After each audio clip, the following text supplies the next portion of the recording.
네, 오늘 저는 이 말씀을 가지고 지혜를 계속 유지하는 비결이라고 하는 제목을 가지고 하나님 말씀을 증거하겠습니다.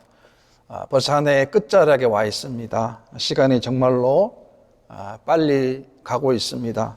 시편 90편에 보면 우리의 연수가 70이요 강건하면 80이라도 그 연수의 자랑은 수고와 슬픔뿐이요 신속히 가니 우리가 날아가나이다 라고 고백했습니다. 연말이 되니까 우리가 한 해 동안 참 빠르게 살아왔는데요, 사실 우리가 뒤돌아보면 사실 우리가 날아왔다고 해도 과언이 아닐 정도로 세월이 빨리 지나갔습니다. 오늘 저는 본문 말씀 가운데 시간의 빠름, 또 세계 정세의 혼돈과 혼란한 가운데서 어떻게 우리가 지혜를 유지하는 비결이 될까라는 제목을 가지고 하나님 말씀을 전하고자 합니다. 지혜라고 하는 뜻의 사전적 의미를 보게 되면 사물의 이치를 빨리 깨닫고 사물을 정확하게 처리하는 능력이라고 되어 있습니다. 히브리어는 호크마라는 단어를 사용했는데요, 잠언 9장에 보게 되면 여호와를 경외하는 것이 지혜의 근본이요 거룩하신 자를 아는 것이 명철이다라고 했습니다. 이 경외라는 말이 어떤 의미가 있겠습니까? 인간이 하나님을 향해 가지는 거룩한 두려움을 말하는 것입니다. 그러니까 이 경외한다는 말은 무슨 의미가 되겠습니까? 하나님을 자신의 창조주로 고백하는 거예요. 자신이 하나님 앞에 피조물로 고백하는 것이 바로 경외라고 하는 것입니다. 그래서 우리가 하나님 앞에 절대적으로 섬김의 자세를 갖는다라는 뜻을 가지고 있는 것입니다. 전도서 8장에 보게 되면 누가 지혜자가 같으며 누가 사물의 이치를 아는 자이냐, 사람의 지혜는 그의 얼굴에 광채가 나게 하나니라고 했습니다. 여러분, 사람의 지혜는 그 사람의 얼굴에 광채가 난다고 했습니다. 지혜자가 가지고 있는 것이 과연 무엇이길래 자신의 얼굴에 광채가 날 수 있겠습니까? 그것은 다름이 아니라 하나님을 알기 때문에, 다시 말하면 진리를 알기 때문에, 그 진리의 불변성을 믿고 있기 때문에 다른 교훈에 또는 풍조에 요동하지 않게 되는 것입니다. 그렇기 때문에 지혜를 깨닫게 되면 사물의 이치를 알게 되고, 그래서 그 얼굴에서 광채가 난다는 것입니다. 오늘 저는 본문에서 두 가지로 교훈을 얻고자 합니다. 첫 번째는 인생의 문제 앞에서 깊이 생각하라는 것입니다. 프로 바둑 기사분들이 대국을 하는 것을 보게 되면 여러분 어떻습니까? 한 수 한 수를 바둑판에 놓을 때마다 얼마나 신중하게 생각하고 한 수 한 수 두는지 모릅니다. 왜 그럴까요? 왜 그렇게 신중할까요? 그 이유는 한 수를 잘못 두게 되면 그 한 수 때문에 바둑에서 이길 수 있는 경기를 지게 될 수 있기 때문에 그렇게 신중하게 생각하면서 바둑을 두는 것입니다. 15절 말씀에도 보게 되면 그런즉 너희가 어떻게 행할지를 자세히 주의하여 지혜 없는 자 같이 하지 말고 오직 지혜 있는 자 같이 하여라고 했습니다. 이 말씀을 보게 되면 지혜로운 사람은 어떤 사람입니까? 자신이 어떻게 행할지를 자세히 주의하는 사람이라고 하는 것입니다. 다시 말하면 지혜로운 사람은 당장 눈앞에 있는 일만 생각하는 것이 아니라 먼 미래를 내다볼 줄 아는 영적인 통찰력을 가진 사람을 말하는 것입니다. 그리고 그 일의 결국을 알고 행동하는 사람을 말하는 것입니다. 우리가 이 땅에서 살아가는 궁극적인 목적이 무엇입니까? 그리고 우리가 하나님이 우리를 부르신 궁극적인 목적이 무엇입니까? 라는 사실, 이 질문 앞에 우리는 답을 해야 하는 것입니다. 또한 우리는 우리의 삶이 하나님 부르심이 합당한 삶을 살고 있는가를 우리가 깊이 생각해 보아야 하는 것입니다. 만약 그렇지 못하다고 한다면 어떻게 하면 우리가 하나님 부르심에 합당하게 살아갈 수 있을까를 깊이 생각하며 살아가야 하는 것입니다.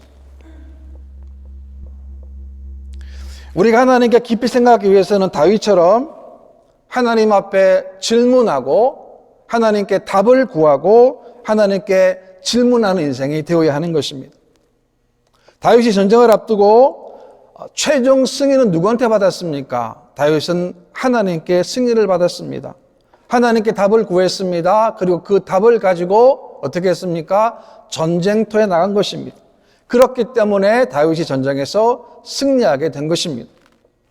여러분, 다윗의 전쟁의 승리의 비결이 다윗의 전술이나 아니면 무기에 있지 않다는 겁니다. 그러니까 이 말은 뭘 말합니까?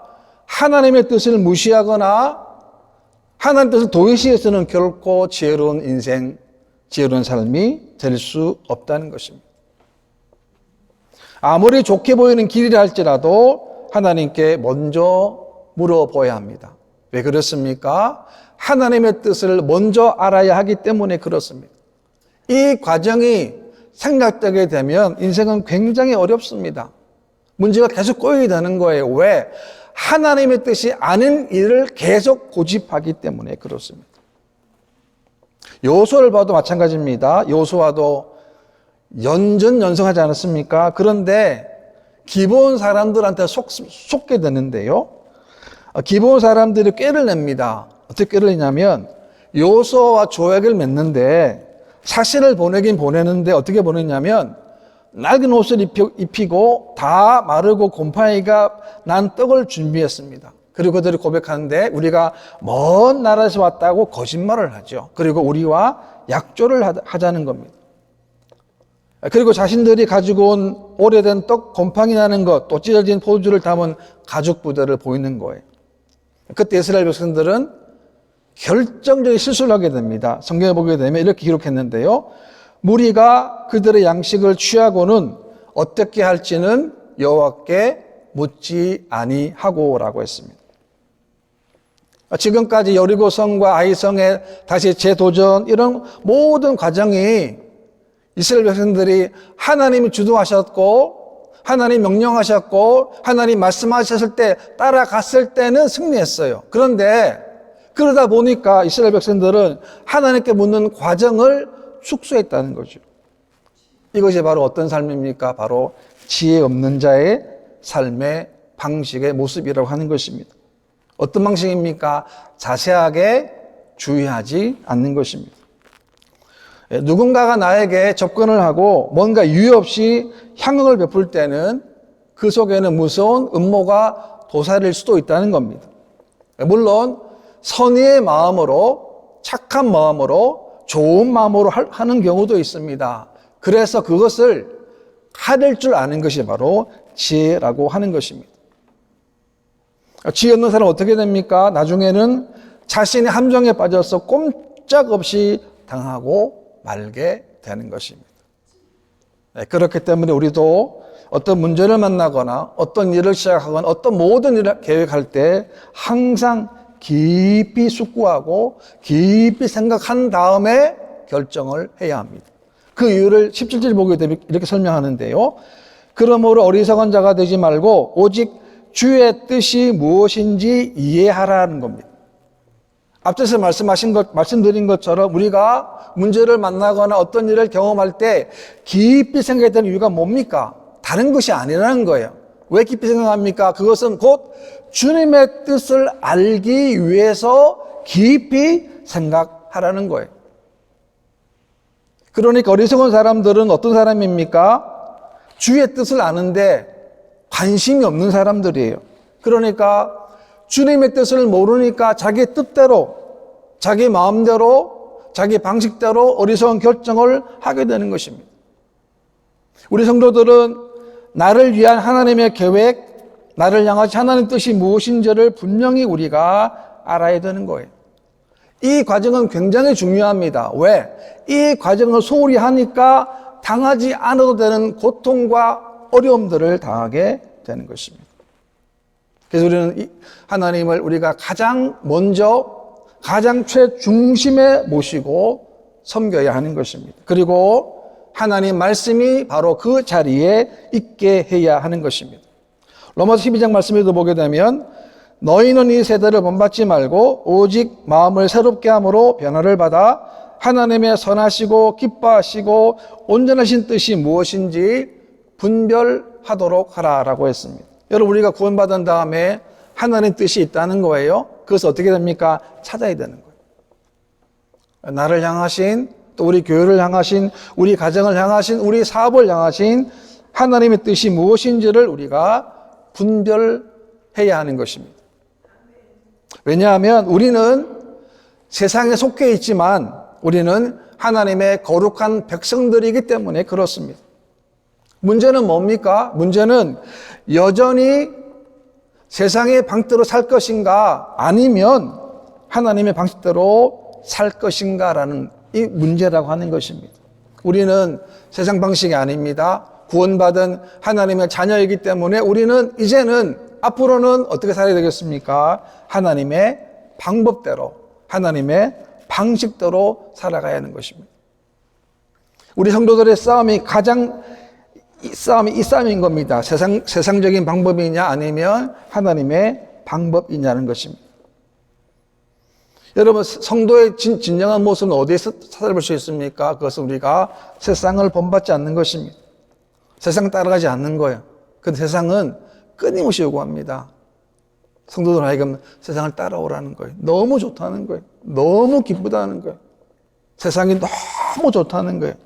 여러분, 우리가 만약에 성도가 그 유혹에 넘어지면 어떻게 됩니까?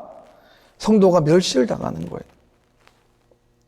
어떻게 됩니까? 맛을 소금처럼 부인은 쓸데없어 밖에 버리고 사람들에게 밟히게 되는 거예요.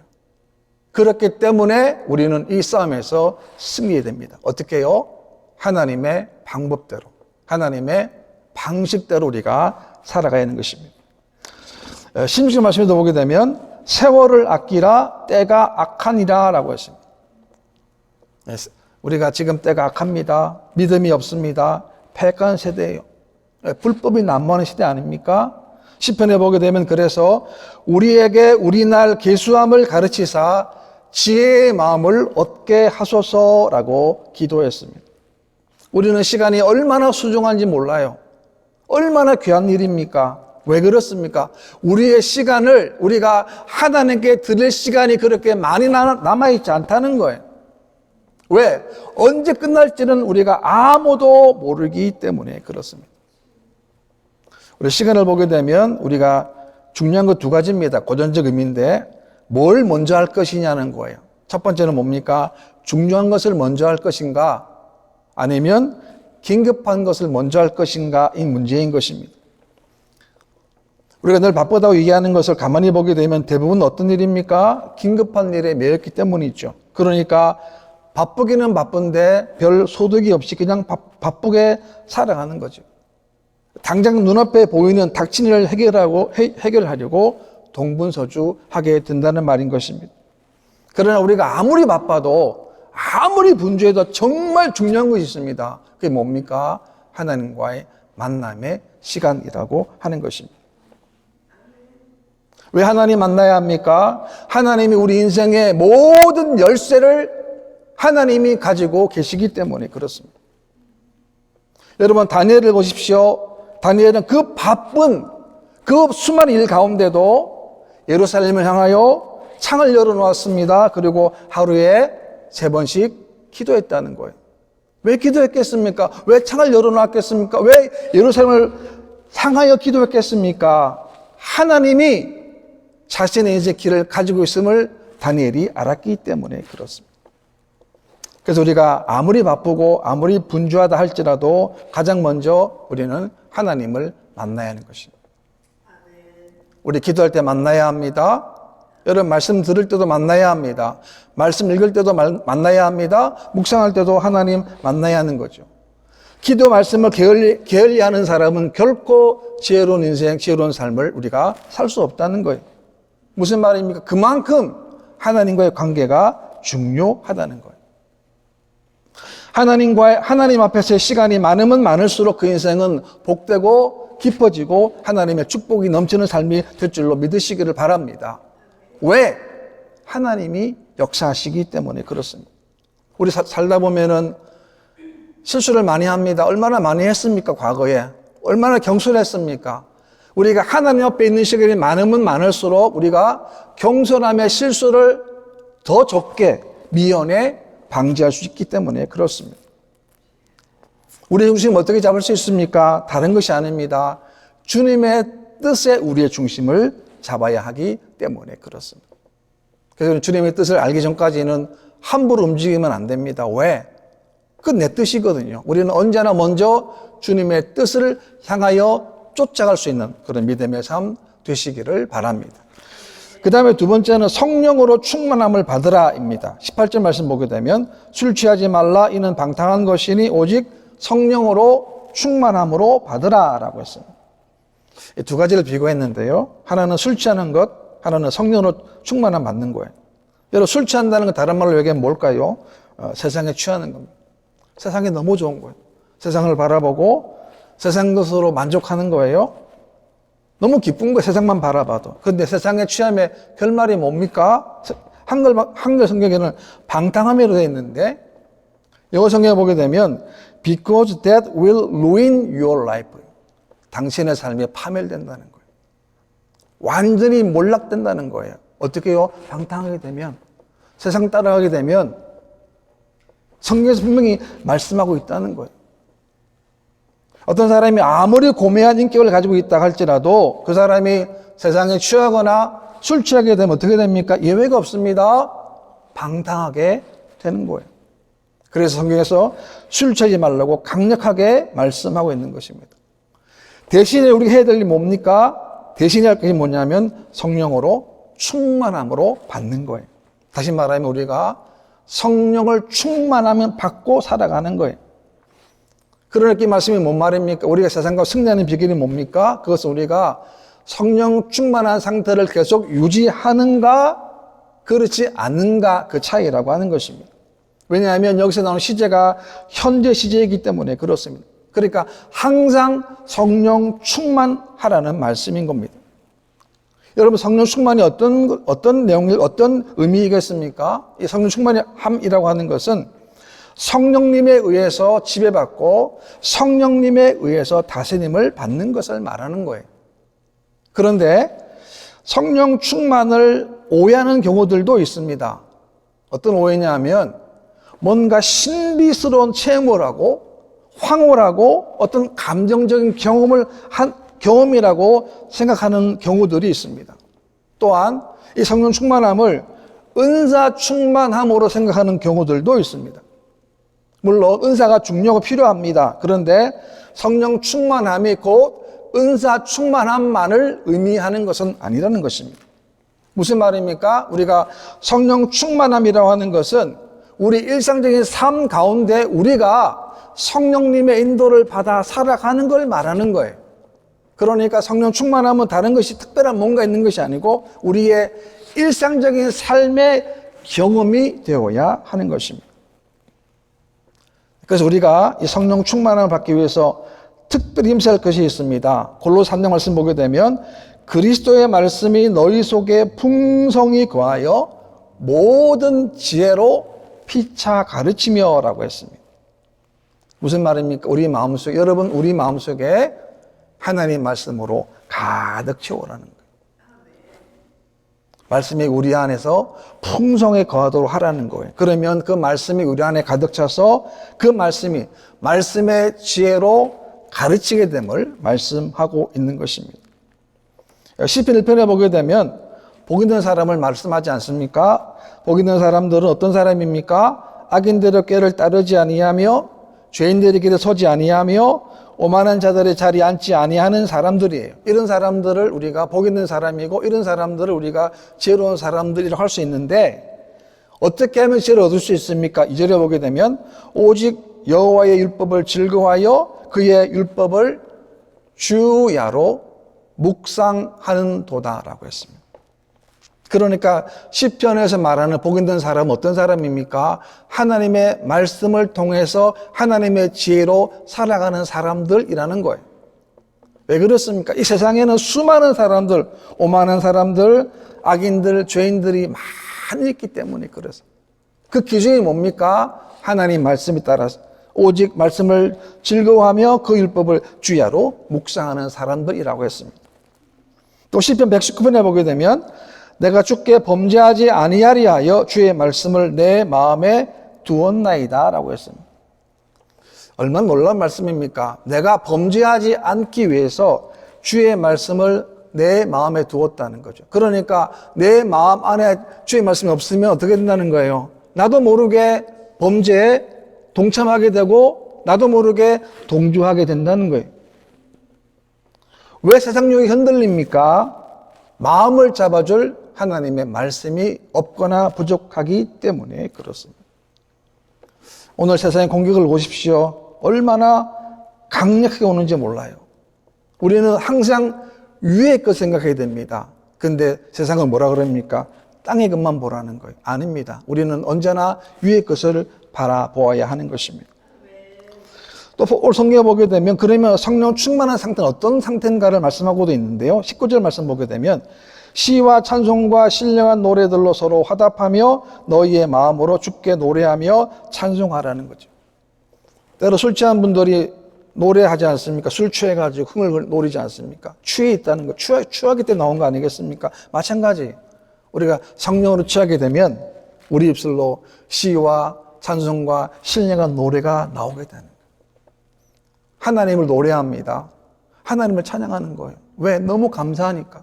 너무 귀하니까. 우리 같은 것 위해서 이 땅에 예수님 보내주셨고 예수님이 우리의 모든 죄를 다 대신 짊어지시고 십자가에서 죽으셨기 때문에 우리들에게는 영원한 하나님의 나라가 우리들에게 주어진 것이기 때문에 너무너무나 감사해요.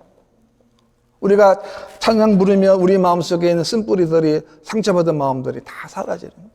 그리고 우리 마음속에 언제나 하나님의 힘을 공급받게 되는 것이 뭡니까? 찬송이잖아요. 우리 입술로 항상 우리 입술로서 땅의 노래가 아닙니다. 우리는 하나님의 찬송의 노래 입술 될 수 있는 그런 믿음의 삶 되시기를 바랍니다. 그 마음에 기쁨이 넘치는 거예요. 또한 1절 말씀 보게 되면 범사의 우리 주 예수 그리스도의 이름으로 항상 아버지 하나님께 감사하는 거예요. 여러분 성령 충만하게 되면 내 인생이 감사로 변하는 거예요. 어떻게 해요? 항상 감사합니다. 우리가 좋은 일이 있고 잘된 일이 있으면 감사하는 건 너무 당연하잖아요. 근데 문제는 뭡니까? 일이 안 풀릴 때, 답답해 꼬여있을 때, 어려움 많을 때요. 여러분 그때라도 우리는 감사해야 돼요. 왜? 성경 말씀하지 않습니까? 범사에 감사를 내 안에 하나님의 성령으로 충만하게 되면 모든 일 가운데 우리가 하나님께 감사하게 된다는 것입니다. 21절입니다. 그리스도를 경외함으로 피차 복종하라는 것입니다. 이 뭡니까? 내 안에 하나님의 영으로 충만하게 되면 다른 사람들에 대해서 더 겸손한 태도를 취하게 된다는 것입니다. 그러니까 피차 복종하라는 거죠. 그 전제가 뭡니까? 그리스도를 경외함이라는 거죠.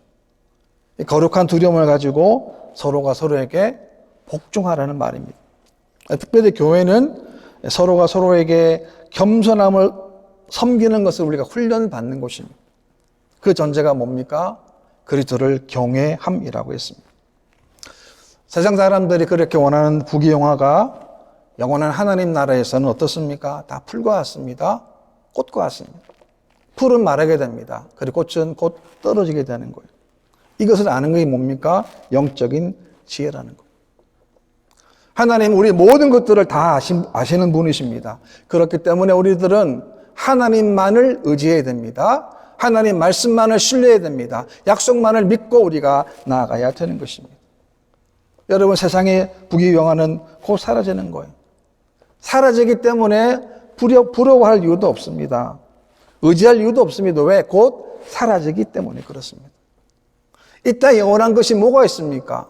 하나님만이 영원하신 분입니다. 그리고 하나님의 약속의 말씀만이 영원하기 때문에 그렇습니다. 이것을 아는 것이 뭡니까? 이것을 아는 것이 바로 진정한 지혜라고 하는 것입니다. 말씀을 맺습니다. 우리가 지혜를 유지하려면 어떤 문제를 만나도 심사숙고하는 자세가 필요합니다. 깊이 생각해야 합니다. 왜 깊이 생각해야 됩니까? 주님의 뜻을 알아야 하기 때문에 그렇습니다. 그러니까 주님의 뜻을 알기 전까지, 찾기 전까지는 미리 결정하면 안 된다라고 하는 거예요. 그러니까 우리가 얼마나 기도를 해야 되겠습니까? 왜? 주님의 뜻을 알기 위해서 그렇습니다. 그리고 우리가 성령 충만함을 위해서는 항상 말씀을 가까이 해야 합니다. 집에서도 어디에서도 우리가 이 하나님 말씀, 들려진 하나님 말씀을 우리가 가까이서 접하고 읽고 묵상하는 거예요. 언제까지요? 내 마음속에 기쁨이 넘칠 때까지 읽어야. 그러면 그 기쁨이 어떻게 됩니까? 나라의 그 입술로 시와 신령한 노래와 찬미가 나오게 돼요. 감사가 나오게 되는 거예요. 기쁨이 나오는 거예요. 다른 사람들에게 더 놀라운 섬김의 은혜가 넘치게 되는 것입니다. 올해도 이제 얼마 남지 않았는데요. 우리가 이렇게 주신 지혜를 끝까지 잘 유지해서 마지막 때까지 승리할 수 있는 믿음의 삶 되시기를 주님의 이름으로 축원합니다.